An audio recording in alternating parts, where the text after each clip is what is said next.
Magandang araw sa atin mga kawinding, at meron tayong gagawin dito isang dryer Hanabishi. Ayan, Hanabishi 6.8 kilogram. So ang naging problema nito mga kawinding ay itong basket niya ay umikot, tapos itong isa di pa natin alam kung anong naging problema. So itong isa mga kawinding ay na-check na natin to. So ang naging problema nito mga kawinding ay yung kanyang basket, yun sa ilalim. So yun mga kawinding, oh. So ang naging sira lang naman nito mga kawinding ay simple lang ang naging sira nito mga kawinding. So itawid muna natin. So kita nyo yung mga kawinding. So yung pagitan yung gitna na yan, ayan, yung basket na yan, blurred ah, hindi mo kita.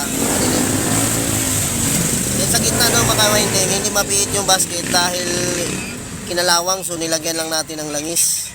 So yun lang ang naging problema nito mga kawinding, yung ating dryer.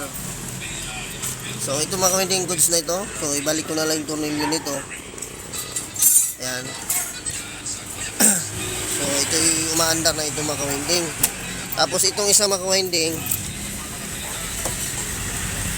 checkin natin kung ano naging problema nito. So puro bago pa naman lahat ng motor nito mga kawinding.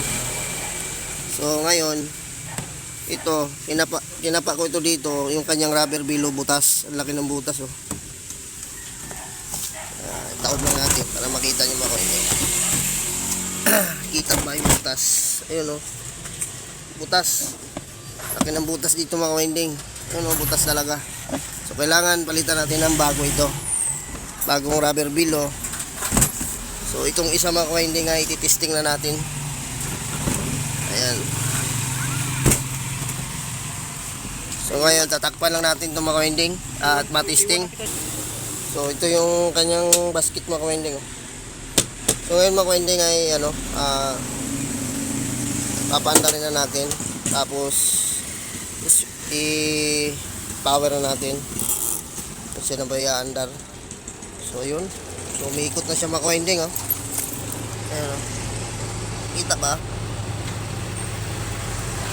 Yata kita. Ay, blurred. So ayan, kita naman pala. So ayan mga kawinding, simple lang ang naging sira nito ay nilagyan lang natin lang yung langis yung yung pinaka-basket niya doon dahil matigas ipihitin yan. Ngayon okay na ito.